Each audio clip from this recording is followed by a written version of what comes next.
ഞങ്ങള് രാധാകൃഷ്ണൻ സാറിന്റെ വീട്ടിലാണ് വന്നിരിക്കുന്നത്. ഇരിങ്ങാലക്കുട അമ്പലത്തിലെ തെക്കേ നടയിലുള്ള വീടാണ് സാറിന്റെ. സാറ് ഇലക്ട്രിസിറ്റി എഞ്ചിനീയർ ആയിരുന്നു. പല സ്ഥലങ്ങളിലും വർക്ക് ചെയ്ത് റിട്ടയർമെന്റ് കഴിഞ്ഞ് സുഖജീവിതം ജീവിച്ചുകൊണ്ടിരിക്കുകയാണ്. അപ്പൊ സാറിന് തൃശ്ശൂരിലേക്ക് ഞങ്ങളുടെ ഗ്യാരേജിലേക്ക് വരുവാൻ സമയക്കുറവുള്ളതുകൊണ്ട് സാറിന്റെ വീട്ടിലേക്ക് ഞങ്ങളെ ക്ഷണിച്ചിരുന്നു. അപ്പൊ ഞങ്ങൾ വന്ന സമയത്ത് സാറിനെ കണ്ടപ്പോൾ സാറിന്റെ അഭിപ്രായം കൂടി അറിയാൻ വേണ്ടിയിട്ടാണ് ഞാൻ ആദ്യമായിട്ടാണ് ഈ ഡീകാർബണൈസിങ് ചെയ്യുന്നത്.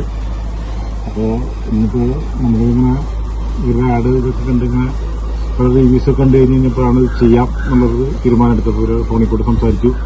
ഒരു ദിവസം അവരുടെ ഷോറൂം തൃശ്ശൂർ കൊണ്ടുവരാമെന്ന് പറഞ്ഞിരുന്നു. പക്ഷേ അപ്പോൾ ഈ ഇവിടെ ഹൈവേ വർക്ക് കിടക്കുന്നതുകൊണ്ട് അങ്ങോട്ട് ചെറുനാളിന് ബുദ്ധിമുട്ട് അറിയിച്ച് കഴിഞ്ഞപ്പോൾ അവരിവിടെ വരുന്ന ദിവസം വിളിക്കാമെന്ന് പറഞ്ഞ് അങ്ങനെ ഇന്ന് വന്നു. വർക്ക് ചെയ്തു കഴിഞ്ഞ് ഇനിയിപ്പോൾ അത് ഓടിച്ചു നോക്കി എൻ്റെ കുറച്ച് ദിവസം കഴിഞ്ഞുള്ള പെർഫോമൻസ് എങ്ങനെയുണ്ടെന്നുള്ളത് നോക്കിയിട്ട് പറയാം. ഒരാഴ്ച സാറിനെ ഞങ്ങൾ വിളിക്കാം. ഓക്കെ.